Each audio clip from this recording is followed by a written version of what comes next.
Hello everyone, I am Tabrez sir, the teacher of English.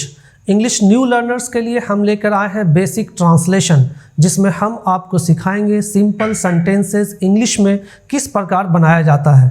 अगर आप हमारे channel पर नए हैं तो ARCC चैनल को सब्सक्राइब करें और बेल आइकन को प्रेस करना ना भूलें। स्पीक इन इंग्लिश क्लास के माध्यम से हम आपको हिंदी वाक्यों का अनुवाद इंग्लिश में ट्रांसलेशन किस प्रकार बनाया जाता है आपको सिखा रहे हैं। आज हमारा तीसरा क्लास है जिसमें हम आपको कुछ नए स्ट्रक्चर सिखाएंगे, जिससे आप ढेर सारे वाक्यों को बनाना और बोलना सीख जाएंगे। तो आप इस वीडियो को शुरू से लेकर अंत तक ज़रूर देखें ताकि आपको इंग्लिश पढ़ना, बोलना, लिखना सब कुछ आसान और संभव आपके लिए हो सके।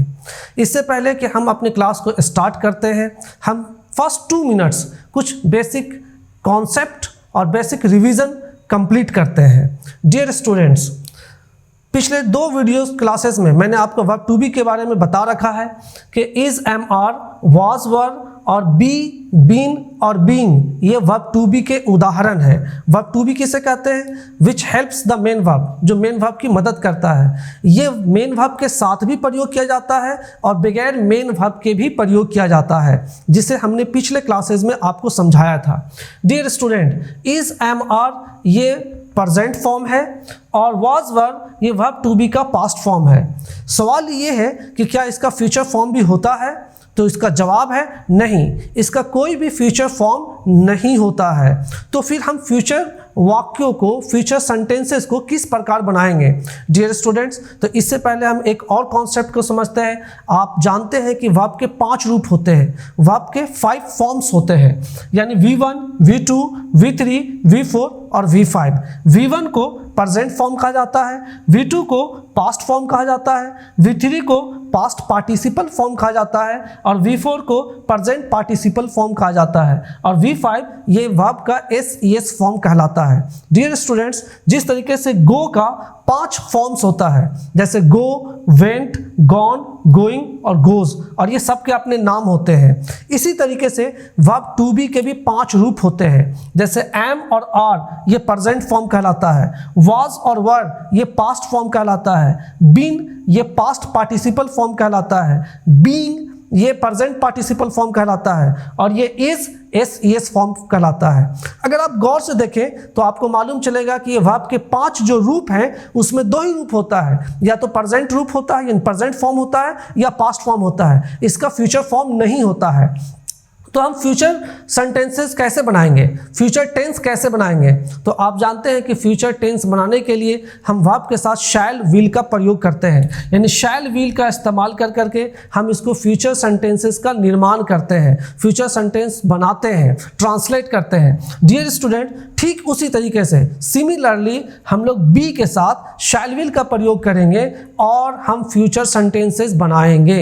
यानी हम ये कह सकते हैं कि इज, एम, आर इसका प्रेजेंट रूप है, वाज, वर इसका पास्ट रूप है, फ्यूचर रूप इसका नहीं होता है, बल्कि शैल और विल का प्रयोग करके हम शैल भी और विल भी बनाकर हम सेंटेंसेस को फ्यूचर रूप देते हैं। डियर स्टूडेंट्स, जिस वाक्य के अंत में एडजेक्टिव हो और होगा, बनेगा, रहेगा, यानी फ्यूचर सेंटेंसेस हो, ये हमारा आइडेंटिफिकेशन है।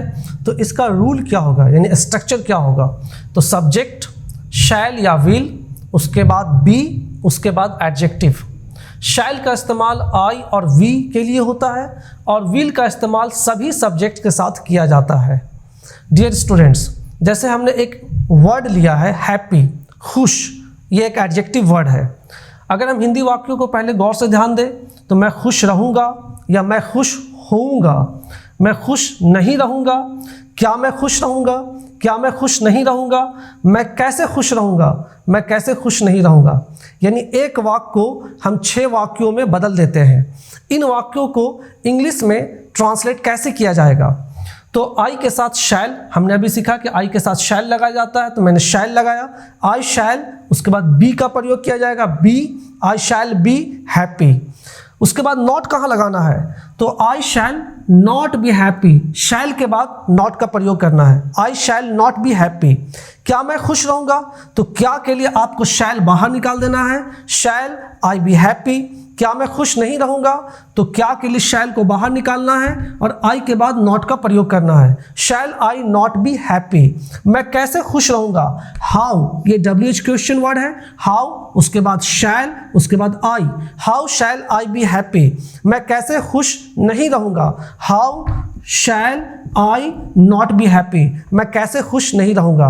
तो डियर स्टूडेंट्स, आपने देखा कि एडजेक्टिव होगा, बनेगा, रहेगा, इस तरह का कोई भी हिंदी में वाक्य हो तो उसके लिए जो हमारे पास स्ट्रक्चर है वो है subject, shall, will be plus adjective. इसमें एडजेक्टिव से पहले an का प्रयोग नहीं करना है और एडजेक्टिव के बाद es का प्रयोग नहीं करना है। एडजेक्टिव से पहले an का प्रयोग कभी नहीं किया जाता है और एडजेक्टिव के अंत में es का प्रयोग कभी नहीं किया जाता है। डियर स्टूडेंट, शैल का इस्तेमाल आई और वी के साथ किया जाता है और विल का इस्तेमाल सभी तरह के सब्जेक्ट के साथ किया जाता है। अगर आप चाहें तो मैं खुश रहूँगा, आई शैल बी हैप्पी, शैल के जगह पर विल का भी प्रयोग कर सकते हैं, जैसा कि मॉडर्न ग्रामर के अंदर चर्चित है। I will be happy, I will not be happy, will को बाहर निकाल दीजिए। Will I be happy, will I not be happy, how will I be happy, how will I not be happy.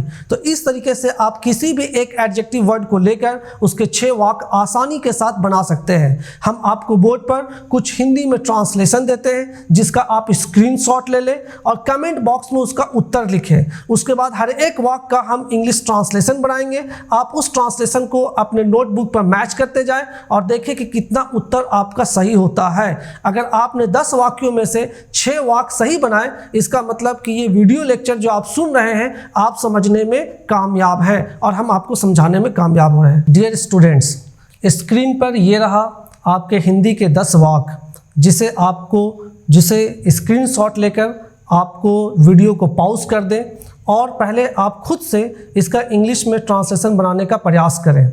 उसके बाद जब आप इसका उत्तर लिख चुके तो अब जो हम आपको उत्तर बताने वाले हैं आप उसको मैच करें और देखें कि आपने कितने वाक्य इंग्लिश में सही बनाए हैं। तो let us translate these Hindi sentences into English. वे लोग आज्ञाकारी बनेंगे, वे लोग दे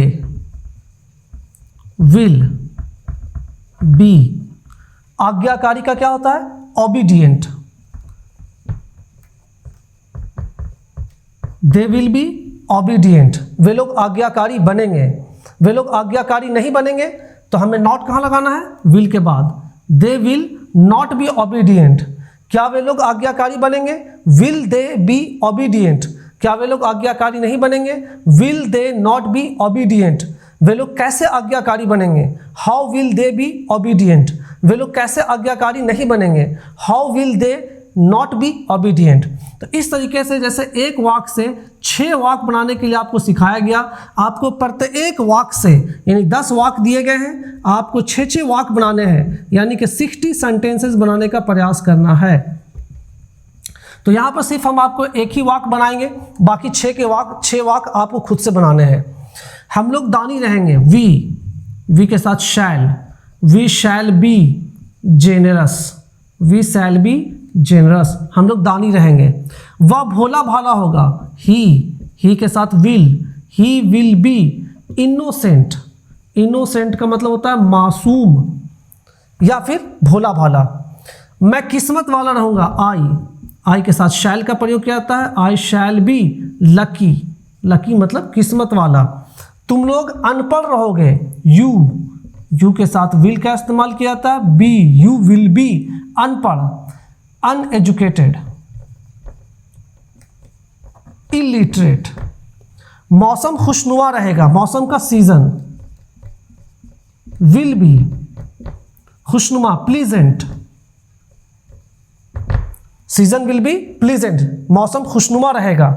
हम लोग जागरूक रहेंगे, we shall be aware. Aware मतलब जागरूक या परिचित, हम लोग परिचित रहेंगे, वी शैल बी अवेयर, जागरूक रहेंगे। मैं मिलनसार बनूंगा, I shall be amiable, I shall be amiable. Amiable means मिलनसार बनूंगा। वह पियक्कड़ होगा, he will be bibulous, he will be bibulous, वह पियक्कड़ होगा यानी शराबी होगा। हम लोग जोशीले रहेंगे, we shall be ebullient, we shall be ebullient. यहाँ पर कुछ वर्ड है जिसे आपको याद करना है। ओबीडियंट आज्ञाकारी, जेनरस दानी, इनोसेंट भोला भाला, लकी भाग्यशाली, अनएजुकेटेड अनपढ़ जाहिल, प्लीजेंट खुशनुमा, सीजन विल बी प्लीजेंट या weather will be pleasant, aware जागरूक या परिचित, एमिएबल मिलनसार, बिबुलस पियक्कड़ या शराबी, इबुलिएंट जोशीला। अगर ये एडजेक्टिव वर्ड अगर आपने याद कर रखे हैं तो सेंटेंसेस बनाना बिल्कुल आसान होगा, और अगर आपने याद नहीं किया है या आपको याद नहीं है तो पहली फुर्सत में ये सारे वर्ड्स को एक एक करके आप याद कर लें।